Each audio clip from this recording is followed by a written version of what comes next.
दोस्तों, हमारा प्यारा भारत प्राइम मिनिस्टर मोदी और नितिन गडकरी के प्रयास से अमेरिका के बाद दुनिया का दूसरा सबसे बड़ा रोड इंफ्रास्ट्रक्चर वाला देश बन चुका है। इसी कड़ी में भारत का जो एक छोटा सा राज्य है गोवा, वो इंफ्रास्ट्रक्चर के मामले में दुनिया में प्रचलित होते जा रहा है, जहाँ पर बहुत ही तेजी से एक्सप्रेसवे, रोड, ब्रिज आदि चीजों का निर्माण हो रहा है। पिछले 9 वर्षों में गोवा में 11,926 करोड़ रुपए की लागत से 315 किलोमीटर राजमार्ग बनाया गया है और 11,825 करोड़ रुपया की लागत से टोटल 90 प्रोजेक्ट पर काम किया जाना था, जिसमें से 70 प्रोजेक्ट का काम कंप्लीट हो चुका है और बताया जा रहा है कि जो 20 प्रोजेक्ट पर काम चल रहा है उसे भी 2025 तक पूरा कर लिया जाएगा। लेकिन गाइस, इन सारे प्रोजेक्ट में जो नंबर 1 प्रोजेक्ट है वो है जुआड़ी केबल स्टे ब्रिज। इस ब्रिज को देखने के बाद लगता ही नहीं है कि ये अपना भारत है, लेकिन गाइस है तो अपना भारत ही। सरकार इतने ईमानदारी से काम कर रही है, हर एक पैसे का यूटिलाइज किया जा रहा है, जिसकी वजह से ऐसी इंफ्रास्ट्रक्चर तैयार हो पा रही है जिसे देखने के बाद ये लगता ही नहीं है कि ये अपना प्यारा भारत है। इस केबल स्टे ब्रिज में वर्ल्ड क्लास की टेक्नोलॉजी का यूज किया गया है और बहुत ही एडवांस इंजीनियर के द्वारा इसे डेवलप किया गया है और अभी 1-2 दिन के अंदर इस ब्रिज का जो फेज 2 है उसको माननीय नितिन गडकरी के द्वारा देश को समर्पित किया गया।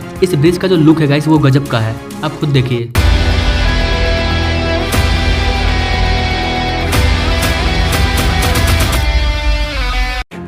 आज से ठीक 1 साल पहले 29 दिसंबर 2022 को इस ब्रिज के फेज 1 का उद्घाटन किया गया था और ठीक 1 साल बाद इसके दूसरे फेज का भी उद्घाटन किया जा रहा है। आपको बता दें गाइस कि ये जो ब्रिज है ये गोवा के पंजिम मैंगलोर खंड में स्थित है और ये अपने प्यारे भारत का दूसरा सबसे लंबा केबल स्टे ब्रिज है जो उत्तरी गोवा बम्बोलिन को वेरना जंक्शन से जोड़ता है। यह ब्रिज 640 मीटर लंबा है। इस ब्रिज की सबसे खासियत ये है गाइस कि इस ब्रिज के दोनों साइड 13 किलोमीटर का अप्रोच रोड तैयार किया जा रहा है, जिसकी लागत 2,530 करोड़ रुपया है और बताया जा रहा है कि इस प्रोजेक्ट का काम भी 99% कम्प्लीट हो चुका है। इसके साथ साथ नितिन गडकरी के द्वारा इस केबल स्टे ब्रिज के ऊपर एक ऑब्जर्वेटरी टावर का भी आधारशिला रखा गया है, जिसका भूमि पूजन नितिन गडकरी के द्वारा किया गया। इस ऑब्जर्वेटरी टावर का लागत 270 करोड़ रुपया है। इस ऑब्जर्वेटरी टावर में दर्शन गैलरी, कैफेटेरिया, इसके साथ साथ टूरिस्ट की हर व्यवस्था अवेलेबल होगी ताकि यहाँ पर लोग जाकर के समुद्र के विस्तार को देख सकें।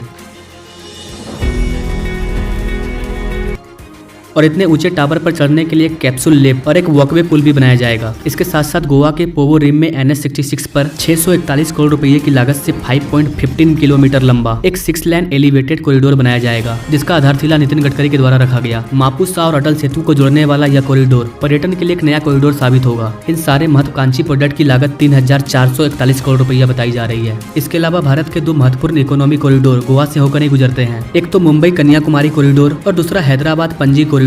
मुंबई से कन्याकुमारी तक गुजरने वाले कॉरिडोर पर 124 किलोमीटर लंबी सड़क जो कि 4 या 6 लेन तक बनाई जाएगी। इसके लिए 9,300 करोड़ रुपए का बजट तैयार किया गया है। इसमें से 6,000 करोड़ रुपए की लागत से 79 किलोमीटर के काम को हरी झंडी मिल गया है। इसके बाद भूमि अधिग्रहण का काम कम्प्लीट होने के बाद 3,300 करोड़ रुपए की लागत से 45 किलोमीटर लंबी 4 लेन लिंक का काम शुरू हो चुका है। ठीक इसी तरह हैदराबाद पणजी कॉरिडोर पर NH 748 की लंबाई 69 किलोमीटर है, जिसमें से 422 करोड़ रुपए की लागत से 17 किलोमीटर का काम पूरा हो चुका है। जबकि भूमि अधिग्रहण के बाद 5,500 करोड़ रुपए की लागत से 52 किलोमीटर की 4 लेनिंग का काम चालू किया जा रहा है। गोवा में टूरिज्म को बढ़ावा देने के लिए और इंडस्ट्री को डेवलप करने के लिए मोपा एयरपोर्ट को मुंबई हाईवे से जोड़ने के लिए 6.5 किलोमीटर लंबी लिंक रोड तैयार किया जा रहा है, जिसके बारे में ये बताया जा रहा है कि इसका काम मार्च 2024 तक पूरा हो जाएगा। इसके अलावा गोवा में स्थित मरमा गोवा पोर्ट ट्रस्ट इसको मुंबई गोवा राजमार्ग से जोड़ने के लिए पोर्ट कनेक्टिविटी के अंतर्गत 4 लेन का काम किया गया है, जिस गोए के विकास का सपना एक सपना लगता था, लेकिन अब ये सपना साकार हो चुका है। केंद्रीय सड़क परिवहन मंत्री नितिन गडकरी के अथक प्रयासों के द्वारा अपने देश का गोवा राज्य वर्ल्ड में फेमस होने जा रहा है टूरिज्म के नाम पर। यही सब कारण है कि गोवा में अब 1 साल के अंदर 25 लाख से ज्यादा टूरिज्म आते हैं, जो यहाँ की आबादी से 1.5 गुना ज्यादा है। अगर आप भारत के डेवलपमेंट के बारे में जानना चाहते हैं तो हमारे चैनल से जरूर जुड़िए। Now thank you for watching. मिलते हैं अगले वीडियो में एक नई जानकारी के साथ, तब तक के लिए जय हिंद।